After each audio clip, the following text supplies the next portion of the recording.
अस्सलामुअलैकुम दोस्तों, उम्मीद करता हूँ आप सब लोग बहुत अच्छे होंगे और आप लोगों ने AS10 property plant and equipment का तीनों पार्ट अभी तक देख लिया होगा। और जितना भी मैंने थ्योरी करवाया उस सभी का क्वेश्चन पूरा अच्छे से करवाया है और पूरा कॉन्सेप्ट क्लियर करने का कोशिश किया था। तो आज के इस लास्ट पार्ट में हम लोग देखने वाले हैं कि जो हमारा प्रॉपर्टी प्लांट एंड इक्विपमेंट है उस पर जो डिप्रिसिएशन होगा उसका क्या ट्रीटमेंट है। तो आइए हम लोग देखते हैं। तो सबसे पहले हम लोग ये देखेंगे कि जो डेप्रिसिएशन है ना वो कंपोनेंट बेसिस पर चार्ज होना चाहिए। वो किस बेसिस पर चार्ज होगा? कंपोनेंट बेसिस पर। फॉर एग्जांपल, जब आप लोग क्लास 11th में मान लो कार का डेप्रिसिएशन हुआ 10%, एंट्री मारते होंगे depreciation account debit to car, यानी कि मान लो 10,000 डेप्रिसिएशन होगा तो मार दिए। लेकिन क्या आप लोग कभी ये सोचे हैं कि क्या कार का जो डेप्रिसिएशन मेनली किस पे बेस्ड होता है? बुक वैल्यू, रेसिडुअल वैल्यू और उसके यूजफुल लाइफ पे। ठीक, क्या आप लोग कभी ये सोचे हैं कि क्या कार का जो इंजन है उसका यूजफुल लाइफ और जो कार का टायर है उसका यूजफुल लाइफ क्या सेम है? क्या अगर अलग होगा तो डेप्रिसिएशन भी उस पर अलग अलग लगेगा। उसी तरीक़ा से कार का कांच हो गया, कार का अलग अलग कंपोनेंट, तो सब तो अलग अलग तरीक़ा से नहीं डिप्रिसिएट होगा, काहे कि सब का जो यूजफुल लाइफ है वो अलग अलग होता है। तो यहाँ पे इस स्टैंडर्ड में वही बात किया गया कि डेप्रिसिएशन जो होगा ना वो कंपोनेंट बेसिस पर होगा। एग्जांपल, कल मैंने आपको एग्जांपल दिया था एक प्लेन का जिसमें कॉकपिट अलग होता था, इंजन अलग, एक सिग्निफिकेंट मतलब आइटम था। सिग्निफिकेंट आइटम में इंजन अलग था, कॉकपिट अलग था, बैठने वाला ढांचा अलग था। ये सब क्या है? ये कंपोनेंट्स है उस एयरप्लेन का। तो जो डेप्रिसिएशन एज पर AS10 लगेगा ना वो कंपोनेंट बेसिस पर होगा। कंपोनेंट बेसिस पर मतलब कॉकपिट पर अलग डेप्रिसिएशन लगेगा क्योंकि उसका यूजफुल लाइफ वगैरह अलग होगा। उसी तरीक़ा से जो इंजन होगा उसका अलग डेप्रिसिएशन कैलकुलेट होगा। क्यों? क्योंकि उसका यूजफुल लाइफ, रेसिडुअल वैल्यू वो सब अलग होगा। उसी तरीक़ा से बीच वाला ढांचा जिसमें आदमी सब बैठता, सीट वीट लगा होता, उसका यूजफुल लाइफ अलग होगा, उसका रेसिडुअल वैल्यू, बुक वैल्यू अलग होगा, तो उसका डेप्रिसिएशन अलग कैलकुलेट करेंगे। तो यही बोल रहा कि depreciation should B charge on component basis. Depreciation जो है वो चार्ज होगा कौन से बेसिस पर? तो कंपोनेंट बेसिस पर। And depreciation should be written off in P&L account. ये बात तो जानते हैं, डेप्रिसिएशन कहाँ जाता है? P&L अकाउंट में जाता है। उसके बाद depreciation amount is calculated by applying systematic basis over useful life. Depreciation कैसे निकालते हैं भाई? बुक वैल्यू में से माइनस करते हैं क्या? रेसिडुअल वैल्यू, और डिवाइड करते हैं उसको यूजफुल लाइफ से। Depreciation can be on SLM, WDV या other appropriate basis. If output या use of asset is even during the life then SLM is referred. अगर आउटपुट या फिर यूज जो हम कर रहे हैं एसेट का एक ही तरीक़ा से लगातार हर साल, मान लो कोई एसेट है जो 10,000 यूनिट प्रोड्यूस कर रहा है, कोई मशीनरी, तो हर साल उससे 10,000 यूनिट ही प्रोड्यूस करवा रहे हैं हर साल, मतलब लगातार एक जैसा ही उससे यूज करवा रहे हैं। तो ऐसा केस में अगर यूज जो है एसेट का या फिर आउटपुट जो है एसेट का वो लगातार एक जैसा हो, यानी कि इवन हो या फिर कंसिस्टेंस हो, तो उस केस में जो हम लोग कौन सा मेथड ऑफ डेप्रिसिएशन लगाएंगे? हम लोग लगाएंगे SLM method of depreciation, straight line method of depreciation. अब डेप्रिसिएशन कब से स्टार्ट होगा? Depreciation should start from the date when asset is ready for use. एक बार अगर एसेट रेडी फॉर यूज हो गया उस दिन से आपको डेप्रिसिएशन लगाना शुरू कर देना है। भले ही एसेट पुट टू यूज है, हम यूज कर रहे हैं या नहीं कर रहे हैं या फिर पार्शियली यूज कर रहे हैं, उससे कोई फ़र्क नहीं पड़ता है। अगर एक बार एसेट रेडी फॉर यूज हो गया तो उसका डेप्रिसिएशन लगाना शुरू कर दो। अब क्या है? तीसरा 7वां पॉइंट में बोल रहा है depreciation should B charge even if asset is not actually use. वही बात है, अगर एक बार रेडी फॉर यूज हो गया लेकिन हम भले ही उसको यूज नहीं कर रहे हैं या फिर पार्शियली यूज कर रहे हैं, फिर भी डेप्रिसिएशन जो उसको आपको चार्ज करना पड़ेगा। डेप्रिसिएशन लगेगा ही लगेगा, हर हाल में डेप्रिसिएशन जो है वो लगने वाला है। अब डेप्रिसिएशन लगना बंद कब होगा? डेप्रिसिएशन तभी लगना बंद हो सकता है जब हम PPE को या तो बेच दिए हैं या फिर डी रिकॉग्नाइज्ड वगैरह कर दिए हैं या फिर रखे हुए हैं उसको सेल करने के लिए। तो इस केस में जो है डेप्रिसिएशन बंद हो जाएगा, डेप्रिसिएशन लगना बंद हो जाएगा, डेप्रिसिएशन नहीं लगेगा। Depreciation should B charge even if fair value is more then cost. अगर कोई PPE है, मान लो ये हमारा PPE है, इसका कॉस्ट कितना? 10,000 है और इसका फेयर वैल्यू 12,000 है। तो फेयर वैल्यू जो है भले ही कॉस्ट से ज़्यादा हो गया लेकिन फिर भी डेप्रिसिएशन लगेगा। अगर किसी PPE का फेयर वैल्यू कॉस्ट से ज़्यादा हो जाए तो फिर भी उस पर डेप्रिसिएशन लगने वाला है। डेप्रिसिएशन अमाउंट में be zero even if its residual value is more than the book value. सही बात है भाई, अगर रेसिडुअल वैल्यू ही ज़्यादा हो जाएगा बुक वैल्यू से तो डिप्रिसिएशन जीरो होगा। एग्जांपल देखो, बुक वैल्यू ऑफ मशीनरी कितना 1 लाख है और रेसिडुअल वैल्यू जो 1,20,000 है, बैलेंस लाइफ 10 साल है। तो डिप्रिसिएशन का फॉर्मूला क्या होता है, book value minus residual value by useful life. तो बुक वैल्यू कितना है 1 लाख है, ठीक, और जो रेसिडुअल वैल्यू 1,20,000 है, माइनस करेंगे तो इसका निगेटिव में आएगा, -2,000 डिप्रिसिएशन आएगा। डिप्रिसिएशन कभी निगेटिव नहीं हो सकता, इसीलिए इसका वैल्यू क्या हो जाएगा, नील हो जाएगा। ये इसीलिए ये पॉइंट बोल रहा है कि डिप्रिसिएशन अमाउंट जो जीरो भी हो सकता है उस केस में जब रेसिडुअल वैल्यू जो है बुक वैल्यू से ज़्यादा हो जाए तब। No depreciation on freehold land. Land का चूँकि लाइफ ही अनलिमिटेड होता है इसीलिए इस पर कोई डिप्रिसिएशन का बात ही नहीं होगा। Change in depreciation method is accounting change in accounting policy. जो डिप्रिसिएशन मेथड का जो चेंज होता है ना उसको चेंज इन अकाउंटिंग पॉलिसी माना जाता है। चेंज इन अकाउंटिंग पॉलिसी, इसको हम AS5 में भी पढ़े हैं, इसका वीडियो भी मैंने अपलोड किया है AS5 का, जाके वहाँ पे देख लेना और अच्छे से समझ में आ जाएगा।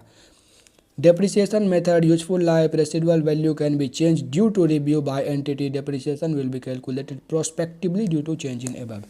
देखो क्या है, पहले कंपनी जो है WDV मेथड को यूज करता था, ठीक, तो अब क्या हो रहा, फिर से जब रिव्यू किया गया तो उसके कंपनी वालों को बताया गया कि भाई तुम WDV यूज मत करो, SLM यूज करोगे तो ज़्यादा फ़ायदा में रहोगे।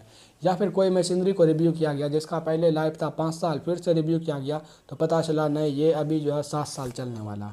इससे क्या हुआ कि डिप्रिसिएशन मेथड चेंज हो रहा है या फिर यूजफुल लाइफ चेंज हो रहा है। इसी तरीक़ा से अगर रेसिडुअल वैल्यू चेंज हो रहा है तो उस केस में जो है क्या करेंगे, जो डिप्रिसिएशन जो कैलकुलेट करेंगे हम लोग प्रोस्पेक्टिवली कैलकुलेट करेंगे। जैसे मान लो आज, प्रोस्पेक्टिवली मतलब आज के बाद, जैसे मान लो आज से पहले जो है हम लोग WDV फॉलो करते थे, ठीक, और आज के दिन जो है हम लोग का अकाउंटेंट बोला भाई SLM मेथड अगर यूज करोगे तो बेहतर रहेगा तुम्हारे कंपनी के लिए। तो जो WDV मेथड से हम लोग जो अकाउंट वगैरह बनाए या ट्रीटमेंट वगैरह किया PPE का, अब तो उसको छेड़छाड़ नहीं करना, जो हो गया सो हो गया। आज के बाद प्रोस्पेक्टिवली, आज के बाद जो हम लोग SLM मेथड को लगाना शुरू करेंगे, यही पॉइंट में बोला गया। अब 13वां पॉइंट ये है, if any insurance claim is received on PPE it should be credited to PNL account and asset should be recognised by transfer to PNL account as if had been sold.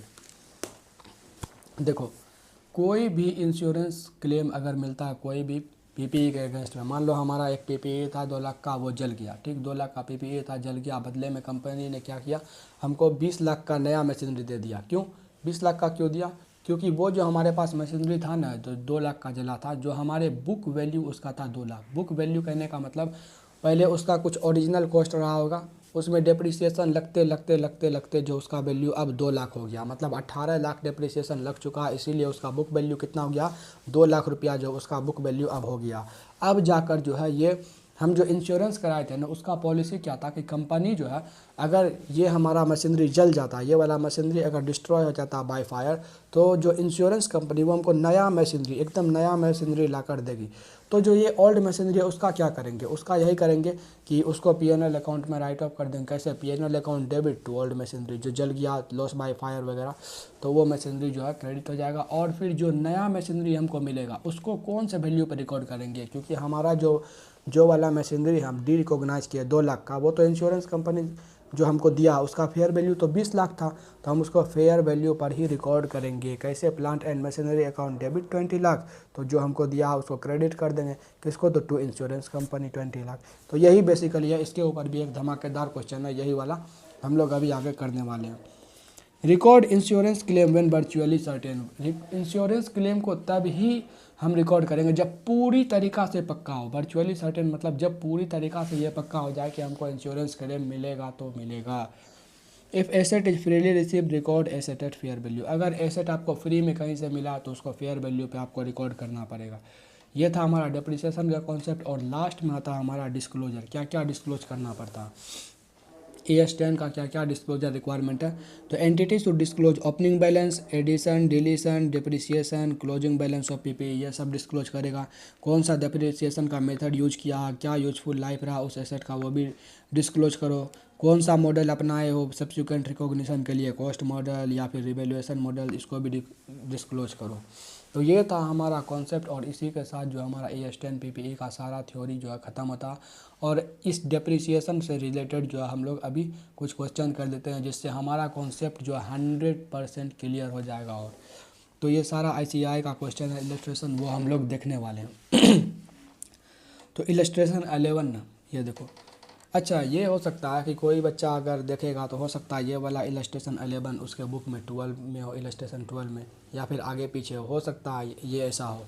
ऐसा इसलिए होता है कि हो सकता है हम जिस बुक से इसको यहाँ पे उतारे हैं वो पुराना बुक हो और आपके पास न्यू बुक हो, या फिर ये हो सकता है हमारे पास न्यू बुक हो और आपके पास पुराना बुक हो, उससे कोई दिक्कत नहीं है, कॉन्सेप्ट वही सेम ही रहेगा। तो देखते हैं illustration 11। Entity A has a policy of not providing for depreciation on PPE capitalized in the year until the following year, but provides for a full year depreciation in the year of disposal of an asset. Is this acceptable? बोल रहा है जो entity ए है वो अपने PPE पर अभी depreciation provide नहीं कर रहा, ठीक, अभी अपने डेप्रिसिएशन प्रोवाइड नहीं कर रहा। जिस साल वो बेचेगा ना, उसको डिस्पोज करेगा, अपने बुक से हटाएगा, उस साल एक ही बार पूरा डेप्रिसिएशन लगा देगा और उसको हटा देगा अपने बुक से। क्या ये सही है? नहीं, ये बिल्कुल सही नहीं है। अगर एसेट एक बार रेडी फॉर यूज हो जाए ना, एक बार अगर एसेट रेडी फॉर यूज हो जाता है तो उसका डेप्रिसिएशन स्टार्ट हो जाता है। इसको लिख के हम लोग यहाँ पे लिख देते हैं, answer number 11।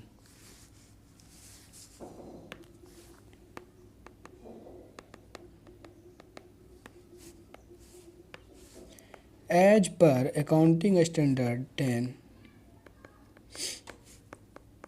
Property plant and equipment,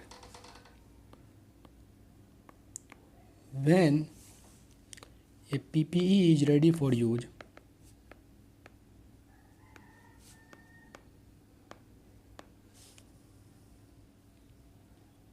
its depreciation start and company या entity should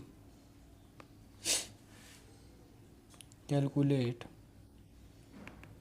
depreciation at the end of each year, हर साल उसको जो है कैलकुलेट करना पड़ेगा depreciation.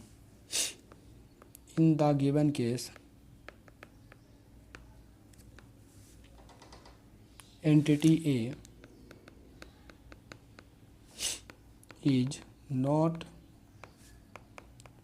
providing depreciation on PPE at the end of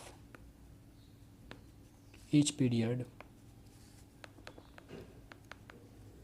rather, बल्कि वो क्या करेगी, हर साल के एंड, मतलब जिस साल वो बेचने लगेगी उस साल एक ही बार डेप्रिसिएशन प्रोवाइड करके भेज देगी। Rather it will,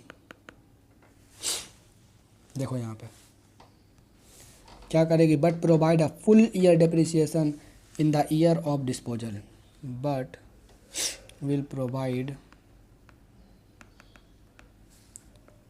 full year depreciation in the year of disposal, जिस साल वो डिस्पोज करेगी। अब यहाँ पे अपना कंक्लूजन दे दो। सो from the above discussion,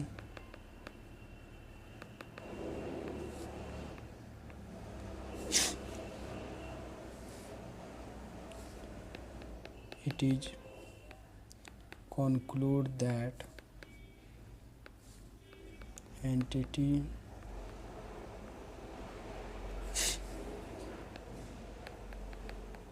A is not correct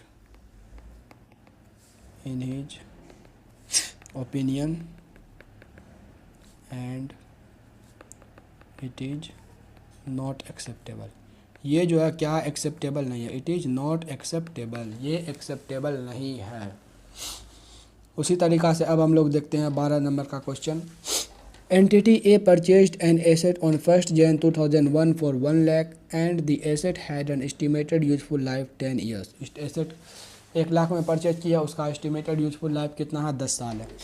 1 जनवरी 2005 को, यानी कि 4 साल के बाद, directors review the estimated useful life and decided that asset will probably be useful for a further 4 year। देखो 4 साल के बाद, अच्छा, calculate amount of depreciation for each year if company charges depreciation on SLM basis. देखो solution number 12 करते हैं। देखो entity क्या कर रही है, यहाँ पे मान लो 2001 था ना, 1 जनवरी 2001, 1 जन 2001 को मशीनरी लिया कितना का, 1 लाख का, लाइफ है 10 साल, ठीक।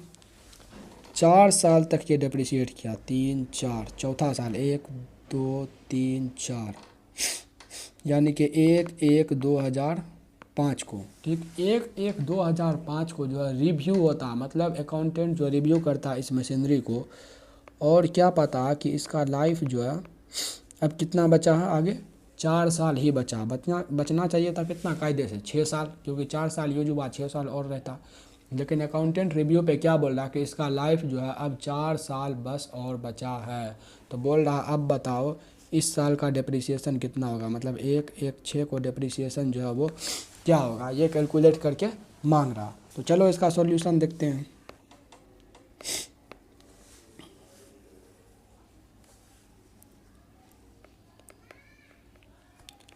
कॉस्ट ऑफ मशीनरी क्या, 1 लाख माइनस डेप्रिसिएशन देखते हैं, 4 साल का SLM बेसिस पर है, 1 लाख, तो इसका ये है कॉस्ट बुक वैल्यू, और रेसिडुअल वैल्यू कुछ भी नहीं है, 0 है, बाय यूजफुल लाइफ करो 10 से, और 4 साल का डेप्रिसिएशन इकट्ठा निकाल लेते हैं, यानी कि यहाँ से यहाँ तक का डेप्रिसिएशन निकाल लेते हैं, क्योंकि यहाँ से यहाँ तक में कोई भी चेंज नहीं है। तो ये कितना होता है, 40,000, 40,000 जो है यहाँ तक का डेप्रिसिएशन आया। तो यहाँ पर carrying amount of machinery on 1/1/2005, 1/1/2005 को अब कैरिंग अमाउंट इसका कितना बचा हुआ अमाउंट, 60,000, 60,000 इसका कैरिंग अमाउंट है, ठीक। अब बोला 1/1/6 को इसका डेप्रिसिएशन क्या होगा, कैरिंग अमाउंट इतना है, और यूजफुल लाइफ अब इसका मात्र 4 साल है, यूजफुल लाइफ कितना है, मात्र 4 साल, ठीक। तो डेप्रिसिएशन बराबर क्या होगा, कैरिंग अमाउंट माइनस कर दो residual value by useful life, तो इसका डेप्रिसिएशन जो है 15,000 इसका डेप्रिसिएशन आ जाएगा। तो ये था अगले साल का डेप्रिसिएशन। आई होप ये वाला भी आपको बहुत ही अच्छे से क्लियर हो गया होगा। अब चलते हैं एक और क्वेश्चन की तरफ, क्वेश्चन नंबर 13। क्वेश्चन नंबर 13 में क्या करा, entity be construct a machine for its own use, खुद के यूज के लिए कंस्ट्रक्ट कर रही है। Construction is completed on 1 November 2001, but the company does not begin using the machine until 1 March 2002। 1 November 2001 को ही जो है इसका जो है कंस्ट्रक्शन कंप्लीट हो गया मशीनरी का, लेकिन कंपनी जो है इसको डेप्रिसिएशन कब से प्रोवाइड कर रही है, 1 मार्च 2002 से। तो ये तो गलत है, क्योंकि जिस दिन एसेट रेडी फॉर यूज होगा, जिस दिन एसेट रेडी फॉर यूज होगा उस दिन से जो है डेप्रिसिएशन लगना शुरू हो जाएगा। भले ही एसेट को आप कभी भी यूज करना शुरू करो, लेकिन जिस दिन रेडी फॉर यूज है उस दिन डेप्रिसिएशन लगना शुरू होगा। ये वाला क्वेश्चन तो ऑलरेडी हम लोगों ने कर लिया ऊपर। तो चलो अब देखते हैं question number 14। A property costing rupees 10 lakh is bought in 2001. Its estimated total physical life is 50 years. ठीक। However, the company considered it likely that it will sell the property after 20 years. अच्छा, 20 साल के बाद ये property बेच देगी, तो अब इसके लिए लाइफ कितना है, 20 साल है। The estimated residual value in 20 years में जो इसका रेसिडुअल वैल्यू होगा, तो उसका प्राइस कितना रेसिडुअल वैल्यू का, पहला केस है 10 लाख, दूसरा केस है 9 लाख। बोल रहा है calculate the amount of depreciation. बहुत आसान है भाई, 14 नंबर। तो सॉल्यूशन नंबर 14 देखते हैं। 14 के ए में डेप्रिसिएशन कितना होगा, उसका बुक वैल्यू कितना था, मशीनरी का बुक वैल्यू देखो वो है 10 लाख, ये सॉरी प्रॉपर्टी है, प्रॉपर्टी का बुक वैल्यू 10 लाख है। प्रॉपर्टी का रेसिडुअल वैल्यू कितना है, 10 lakh. Sorry book value property का है 10 लाख और रेसिडुअल वैल्यू भी 10 लाख है। इसका रेसिडुअल वैल्यू भी देखो केस ए में क्या है 10 लाख। तो माइनस करते हैं बुक वैल्यू में से रेसिडुअल वैल्यू को 10 लाख बाय यूजफुल लाइफ से अगर देते हैं तो ये आता है नील। इसका डेप्रिसिएशन केस ए में क्या आएगा नील। जब बुक वैल्यू इक्वल हो गया रेसिडुअल वैल्यू के तो उस केस में डेप्रिसिएशन आ गया हमारा नील, मतलब कुछ भी डेप्रिसिएशन नहीं लगेगा। केस बी में जब रेसिडुअल वैल्यू 9 लाख है तो डेप्रिसिएशन कितना लगेगा, तो 10 लाख माइनस 9 लाख बाय 20 साल, तो यानी कि 1 लाख को डिवाइड करेंगे 20 से तो ये आएगा हमारा 5000।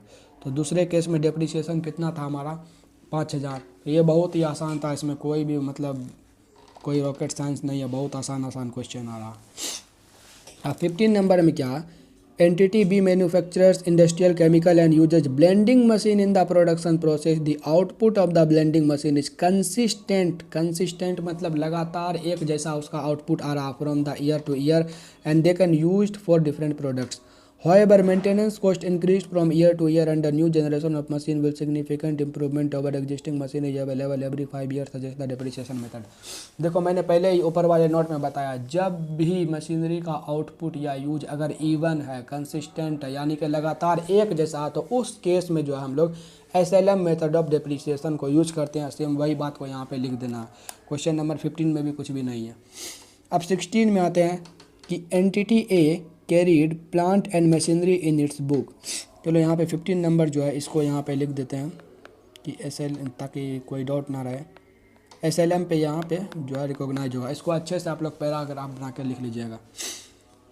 अब आते हैं नेक्स्ट क्वेश्चन, क्वेश्चन नंबर 16 पे। क्वेश्चन नंबर 16 में क्या, वही इंश्योरेंस वाला जो बताया था उसी से रिलेटेड क्वेश्चन है। Entity A carried a plant and machinery in its book at 2 lakh. These were destroyed in a fire. The assets were insured new for old and were replaced by the insurance company with new machine that cost 20 lakh. The machine were acquired by the insurance company and the company did not receive 20 lakh as cash compensation. So how entity A should account for the same। बोल रहा है कि company जो है, जो entity ए है उसका एक मशीनरी है जिसका बुक वैल्यू है 2 लाख। बुक वैल्यू मतलब क्या होता है, बुक वैल्यू मतलब होता है जो कॉस्ट था एसेट का उसमें से माइनस करे डेप्रिसिएशन तो आता हमारा book value.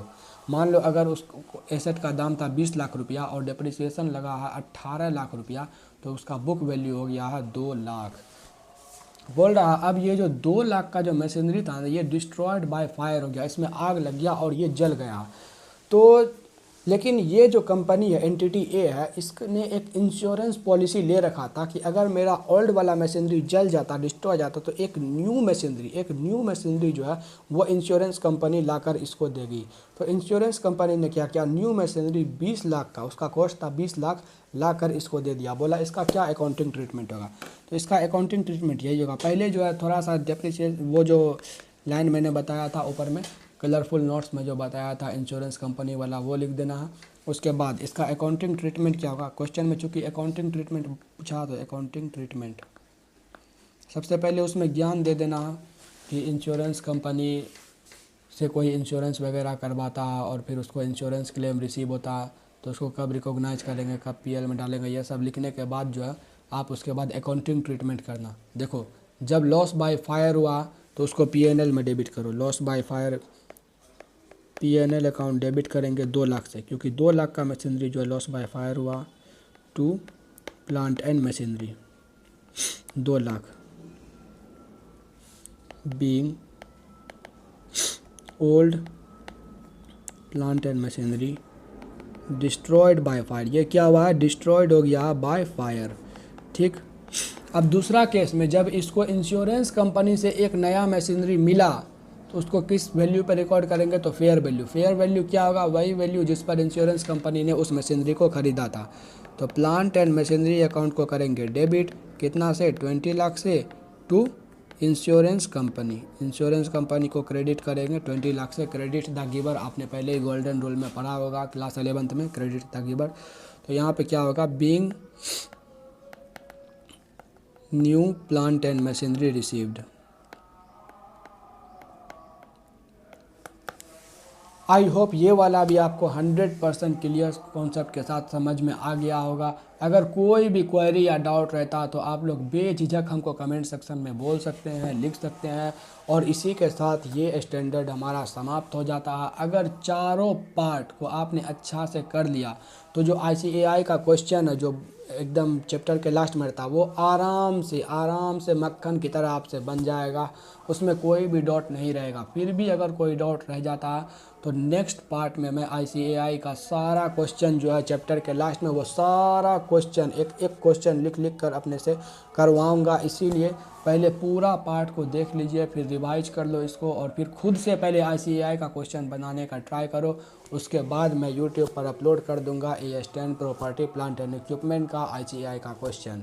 Thank you for watching the video. अगर वीडियो पसंद आया तो अपने दोस्तों में ज़रूर शेयर करो और वीडियो को लाइक भी करो, सब्सक्राइब भी करो। Thank you for watching the video.